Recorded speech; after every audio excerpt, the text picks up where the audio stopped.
Good morning students. कल हमने देखा संधारित्र के अंतर्गत समांतर प्लेट संधारित्र और आंशिक रूप से दो समांतर प्लेट संधारित्र हैं, उनके मध्य अगर कोई परावैद्युत माध्यम रख दिया जाता है तो उस समांतर प्लेट संधारित्र की धारिता क्या होगी।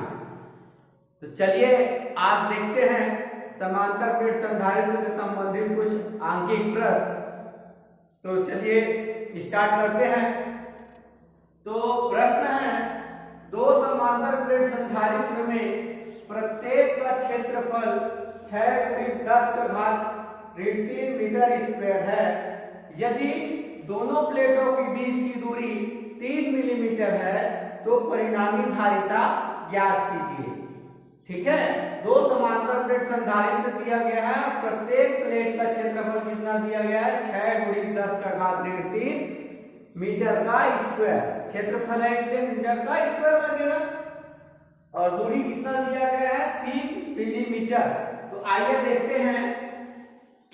सबसे पहले हम सॉल्व करते हैं इक्वेशन। तो जो दिया है उसको हम पहले लिखते हैं। तो क्या क्या दिया है,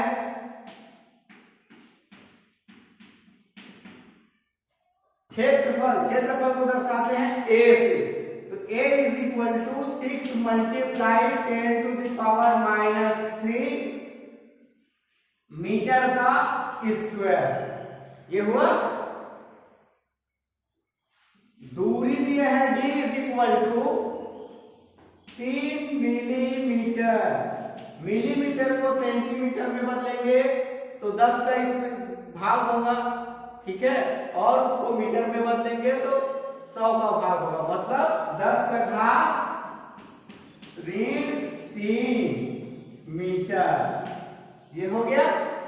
मिलीमीटर को मीटर में बदले तो 10⁻³ का क्या हो गया, गुणा हो गया। अब हम जानते हैं निर्वात की निरपेक्ष विद्युतशीलता ε0 का मान होता है 8.85 × 10⁻³ कूलाम प्रति न्यूटन मीटर का स्क्वायर। ये होता है इसका मान ε0। इसको क्या कहते हैं, निर्वात की निरपेक्ष विद्युतशीलता। तो आइए, इसलिए समांतर प्लेट संधारित्र की धारिता सूत्र C होता है ε0A/d। यही होता है ना, ε0A/d। तो आइए मान रखते हैं। तो C = ε0 का मान 8.85 मल्टीप्लाई 10⁻⁻12 मल्टीप्लाई a का मान कितना है 6 मल्टीप्लाई 10⁻³ अपॉन क्या हुआ 3 मल्टीप्लाई 10⁻³ तो ये 10⁻³ से 10⁻³ क्या हो जाएगा, कट जाएगा और 3 1 जा और 3 2 जा। ये तो यहां सॉल्व करेंगे तो C = क्या हो जाएगा, देखो 2 बचा है और 8.85 बचा है, तो गुणा करेंगे तो क्या हो जाएगा 2 5 6 10 का 0 बचा 1 2 8 16 और 1 17 का 7 दशमलव है, दशमलव लगाएंगे 2 8 16 और 1 17, तो 17.70 इसका आया, 2 से गुणा किया तो, और बचा क्या 10⁻12 फैराड। ये होता है मात्रा, फैराड मात्रक होता है धारिता का। तो ये है एक समांतर प्लेट, दो संधारित्र, एक संधारित्र दिया है जिनकी दोनों प्लेटों के क्षेत्रफल अगर समान है और उनके बीच 3 मिलीमीटर की दूरी है तो उसकी धारिता इतनी होती है 17.70 × 10⁻12 फैराड। सबसे बन जाएगा। ठीक है, आगे देखते हैं।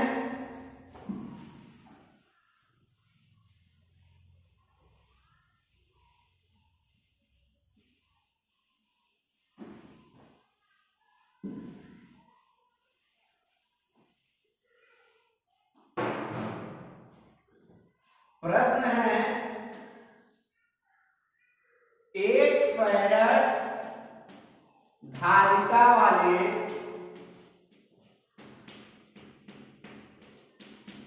गोलीय चालक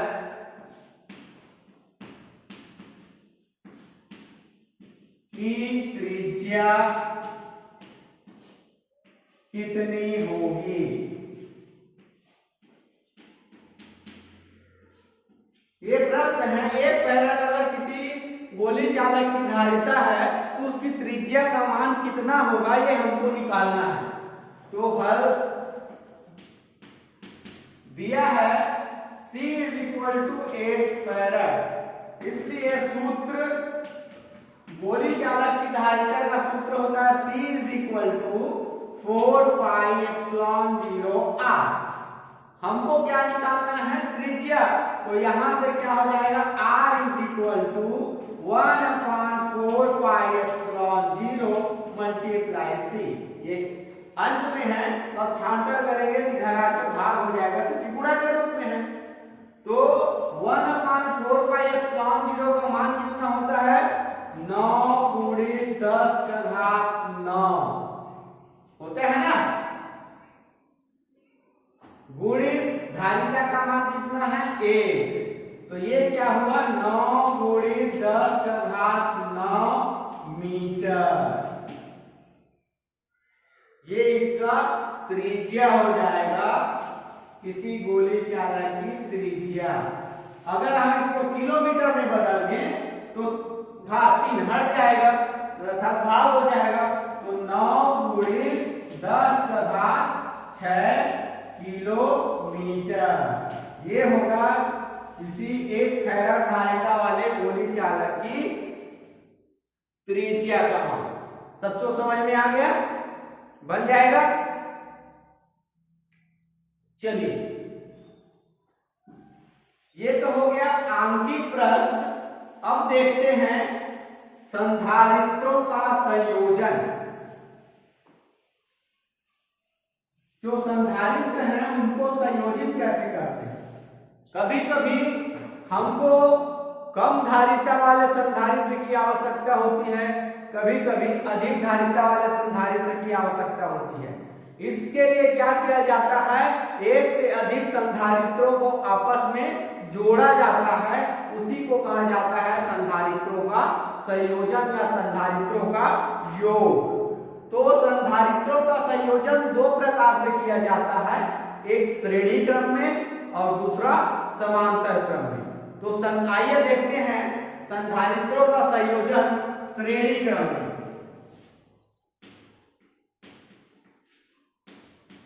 श्रेणी क्रम में संयोजन, किसका संयोजन?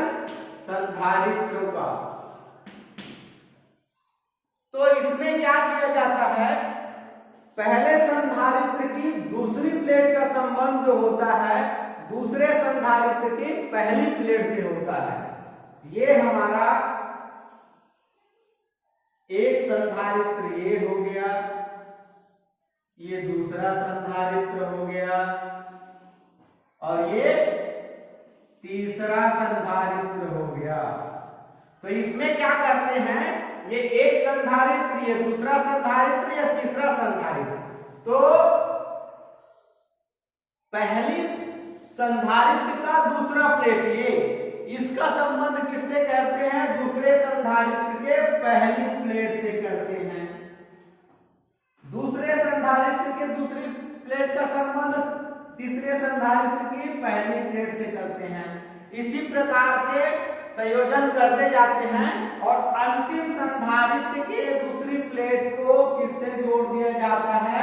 पृथ्वी से जोड़ दिया जाता है। ठीक है। और पहले संधारित्र को पहली प्लेट को +q आवेश दिया जाता है। ये इस प्रकार से श्रेणी क्रम में संधारित्रों को जोड़ते हैं। कैसे जोड़ते हैं? पहले संधारित्र का दूसरा प्लेट दूसरे संधारित्र के पहली प्लेट से, दूसरे संधारित्र की दूसरी प्लेट तीसरे संधारित्र की पहली प्लेट से, उसी प्रकार से उसके अगले वाले संधारित्र की पहली प्लेट से तीसरे संधारित्र को जोड़ते हैं। इस प्रकार जितना संधारित्र हम जोड़ना चाहें दूसरी प्लेट को पहली प्लेट से जोड़ते जाते हैं, और जो अंतिम वाला संधारित्र होता है उसको हम पृथ्वीकृत कर देते हैं या पृथ्वी से जोड़ देते हैं, और पहले संधारित्र के पहली प्लेट को क्या करते हैं? क्यू आवेश देते हैं। ठीक है, अब देखो, मान लो अब व्यंजक निकालते हैं। अब वर्णन आपको करना है, इस चित्र का मैं जो बताऊंगा उसको वर्णन करना है। माना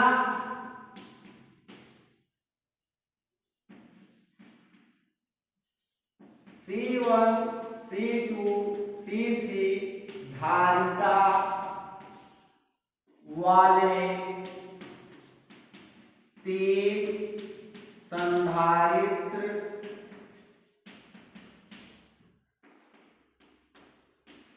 श्रेणी क्रम में जुड़े हैं। ठीक है, ये श्रेणी क्रम में जुड़े हैं। तो जब हम पहले संधारित्र की पहली प्लेट को क्यू आवेश देते हैं तो आवेश समान रूप से पहली प्लेट में क्या हो जाता है? विपरीत हो जाता है। लेकिन प्रेरण के द्वारा दूसरी प्लेट पर विपरीत आवेश अर्थात ऋण आवेश उत्पन्न हो जाता है उसके आंतरिक भाग में, और दूर वाले भाग में या बाहर भाग में धन आवेश यहां प्रेरित हो जाता है। लेकिन चूंकि दूसरी प्लेट का संबंध दूसरे संधारित्र की पहली प्लेट से होता है, इसलिए यहां का प्रेरित धन आवेश किसमें चला जाता है? इस दूसरी प्लेट के दूसरे संधारित्र की पहली प्लेट में चला जाता है। ठीक है, यहां जो धन आवेश उत्पन्न हुआ बाहरी भाग में वो प्रेरित हो ट्रांसफर होकर कहां चला गया? दूसरे संधारित्र की पहली प्लेट में। अब दूसरे संधारित्र के धन आवेश के कारण प्रेरण द्वारा यहाँ फिर से आंतरिक भाग में ऋण आवेश उत्पन्न हो जाता है, और बाहरी भाग में यहाँ धन आवेश उत्पन्न होता है, जो फिर से चूंकि ये तीसरे संधारित्र से जुड़ा रहता है उसलिए वह तीसरे संधारित्र की पहली प्लेट में धन आवेश क्या हो जाता है? चला जाता है, और फिर प्रेरण द्वारा तीसरे संधारित्र की दूसरी प्लेट के आंतरिक भाग में ऋण आवेश उत्पन्न हो जाता है, और बाह्य भाग में उत्पन्न धन आवेश पृथ्वी में चला जाता है। ये इस डायग्राम का वर्णन है श्रेणी क्रम में। तो आप सभी इस वर्णन को लिखेंगे, उसके बाद व्यंजक निकालेंगे। तो माना तो ये इसको Q प्लस Q इधर माइनस Q, प्लस Q आवेश इधर माइनस Q आवेश, प्लस Q आवेश इधर माइनस Q आवेश। इनकी धारिता C1 C2 C3, दोनों के बीच विभव V1 V2 और ये V3। ठीक है, अतः तीनों संधारित्रों को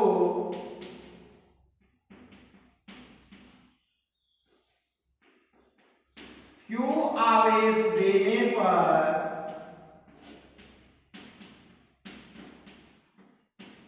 विभव क्रमशः V1 V2 V3 हो तो।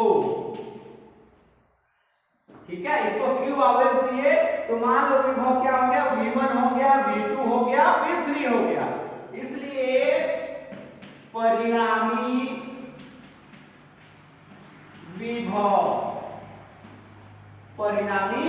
विभव V इज इक्वल टू क्या हो जाएगा? तीनों आपस में जुड़ जाएगा। तो V is equal to V1 plus V2 plus V3 समीकरण परंतु हम जानते हैं संधारिता के सूत्र से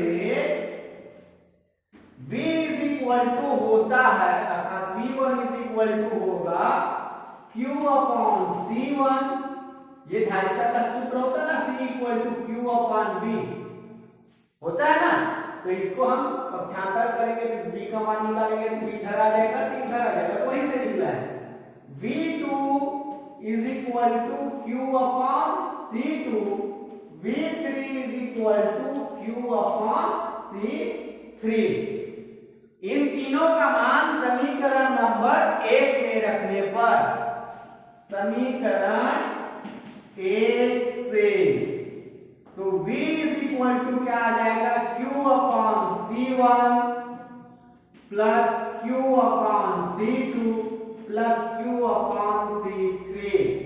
ये हो गया।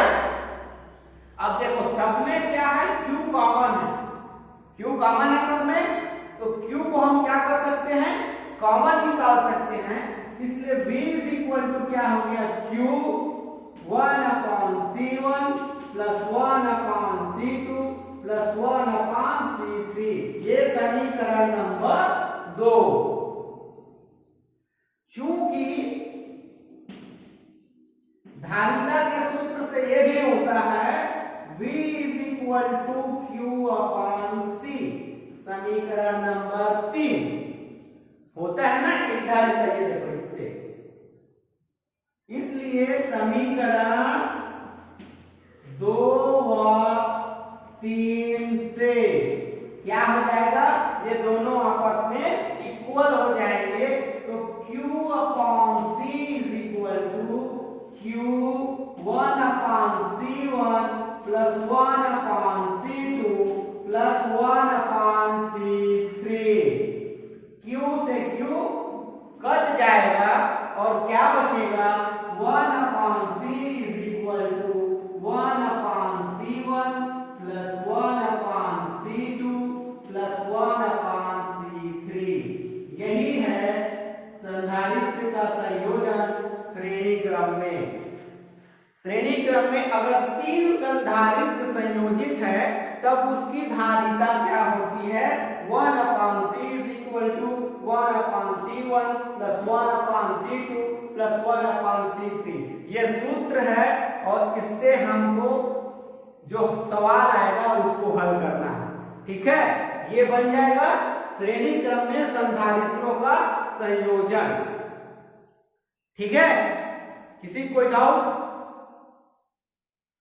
चलिए आगे देखते हैं समांतर क्रम में संयोजन।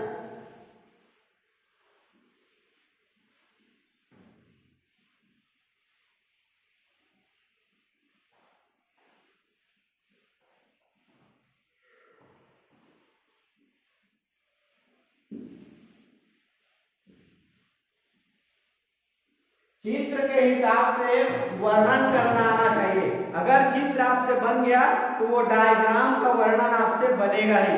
तो आइए देखते हैं, दूसरा है समांतर क्रम में 3 संधारित्रों का संयोजन, ठीक है। तो ये 3 संधारित्र हैं, मान लो ये 1, ये 2 और ये 3। तो समांतर क्रम में एक दूसरे के पैरेलल रहते हैं ना, तो इसमें क्या होता है, पहला सभी संधारित्र का पहली प्लेट एक बिंदु से और दूसरी प्लेट दूसरे बिंदु से जुड़ा होता है। तो ये एक बिंदु से पहली प्लेट को सभी को एक बिंदु A से जोड़ दिए और दूसरी प्लेट को एक बिंदु B से जोड़ दिए और B का संबंध कहां से कर देते हैं, पृथ्वी से कर देते हैं और A में हमको प्लस Q आवेश देते हैं। ये ऐसे समांतर क्रम में संयोजित किया जाता है, ठीक है। 3 संधारित्र को समांतर क्रम में संयोजित करते हैं। तो मान लो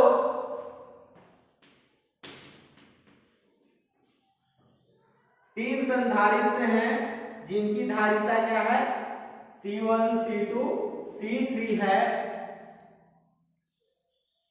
ठीक है। दो बिंदु A और B के मध्य समांतर क्रम में जुड़े हुए हैं। तो माना C1 C2 C3 धारिता के तीन संधारित्र समांतर क्रम में जुड़े हैं, ठीक है। अब इसको प्लस क्यू आवेश देते हैं तो आवेश अब इसमें समान रूप से वितरित हो जाता है। मतलब मान लो इसमें प्लस क्यू आवेश गया, ये प्लस प्लस प्लस, इसमें Q2 आवेश गया तो प्लस प्लस प्लस, इसमें Q3 आवेश क्या है, यहां बट गया, समान रूप से बट गया, प्लस प्लस प्लस, आवेश यहां से तीन भाग में समान रूप से तीन भाग में वितरित हो गया। तो इधर Q1 आवेश गया, इधर Q2, इधर Q3। अब प्रेरण द्वारा इधर क्या हो जाता है, माइनस आवेश उत्पन्न हो जाता है। तो ये minus Q1 minus Q2 minus Q3, ठीक है। अब इसकी धारिता क्या है, C1 C2 और C3। अब चूंकि तीनों संधारित्र जो हैं एक दो बिंदुओं के मध्य जुड़े हैं, इसलिए इनका परिणामी विभव क्या होगा, कॉमन होगा या एक समान होगा। दो बिंदुओं के मध्य विभव एक समान, विभवांतर एक समान होगा या विभव एक समान होगा, ठीक है। ये समझ में आया। इसी को लिखना है वर्णन में। अब देखते हैं व्यंजक कैसे निकालते हैं। माना C1 C2 C3 धारिता के तीन संधारित्र समांतर क्रम में जुड़े हैं, ठीक है। बिंदु A को प्लस Q आवेश देने पर क्या हो जाता है, क्रमशः Q1 Q2 Q3 आवेश वितरित हो जाता है, ठीक है। Q1 Q3 आवेश तीनों संधारित्र में क्रमशः वितरित हो गया। यदि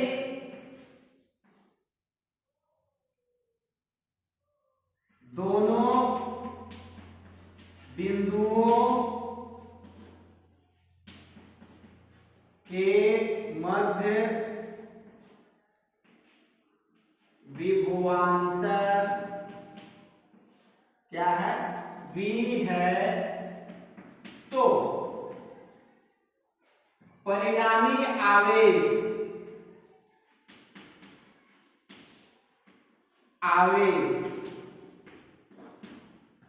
Q इज इक्वल टू क्या हो जाएगा, Q1 plus Q2 plus Q3, समीकरण नंबर 1, ठीक है। आवेश जो है तीन भागों में बटा, तो कुल आवेश क्या होगा, तीनों आपस में जुड़ेगा ना, तो इसीलिए कुल आवेश या परिणामी आवेश क्या निकाले, Q equal to Q1 plus Q2 plus Q3। इसलिए परंतु क्या होता है, धारिता के सूत्र C is equal to Q upon V से, ठीक है। अगर हम Q1 का मान निकालें तो क्या हो जाएगा, ये C1V, V तो कॉमन है और धारिता क्या है, C1 है। Q2 is equal to C2V और Q3 is equal to C3V। ये मान निकल गया। अब इन तीनों मान को हम क्या करेंगे, ये मान धारिता के सूत्र से निकाले हैं ना, ठीक है। तो अब इस तीनों मान को हम समीकरण नंबर 1 में रखेंगे। तो समीकरण 1 से क्या हो जाएगा, Q is equal to C1V plus C2V plus C3V। तो देखो अब V तीनों में कॉमन है, V क्या है, उभयनिष्ठ है, तो V को हम क्या निकालेंगे, बाहर निकाल देंगे। तो Q is equal to V C1 plus C2 plus C3। ये हो गया समीकरण नंबर 2। क्या हुआ, समीकरण नंबर 2। अब इस समीकरण के लिए हम Q का मान निकालेंगे, चूंकि Q इज इक्वल टू होता है CV, किससे, Q equal to C is equal to Q upon V से, इस सूत्र से होता है। ये है समीकरण नंबर 3। ये धारिता का सूत्र से Q इज इक्वल टू क्या हो जाएगा, इधर पक्षांतर करेंगे तो C का C के साथ V का गुणा हो जाएगा, तो क्या हो जाएगा Q इक्वल टू CV। तो इसलिए समीकरण 2 व 3 से, 2 व 3 से क्या हो जाएगा, CV is equal to V C1 plus C2 plus C3। V से भी दोनों साइड इक्वल है, इसलिए कट जाएगा। क्या बचा, C is equal to C1 plus C2 plus C3। ये है समांतर क्रम में अगर 3 संधारित्र जुड़े हैं तो उनकी परिणामी धारिता, ठीक है, सबसे बन जाएगा 3 संधारित्र अगर समांतर क्रम में जुड़े हैं उनकी परिणामी धारिता होती है C is equal to C1 plus C2 plus C3। ठीक है, ठीक है ना। तो चलिए आइए देखते हैं संधारित्र का संयोजन जो हमने किया है श्रेणी क्रम में और समांतर क्रम में, उससे संबंधित आंकिक प्रश्न।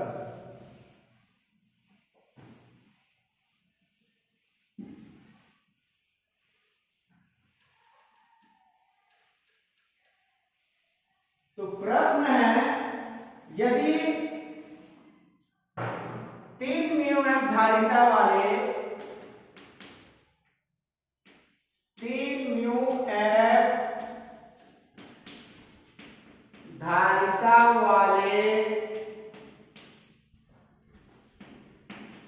संधारित्र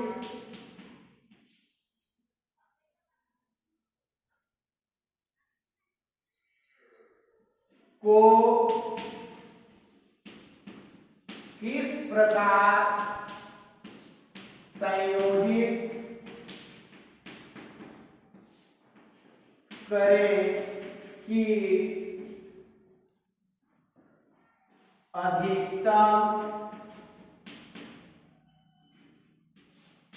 व न्यूनतम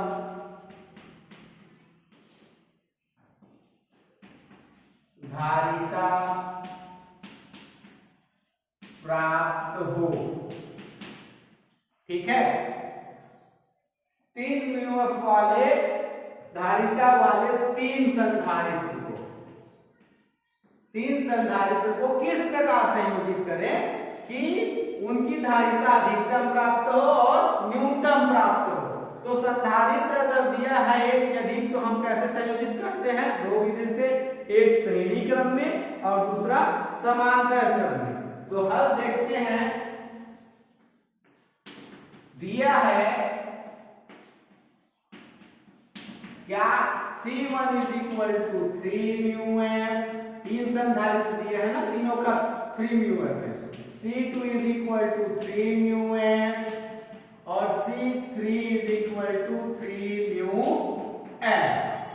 अब इसलिए श्रेणी क्रम संयोजन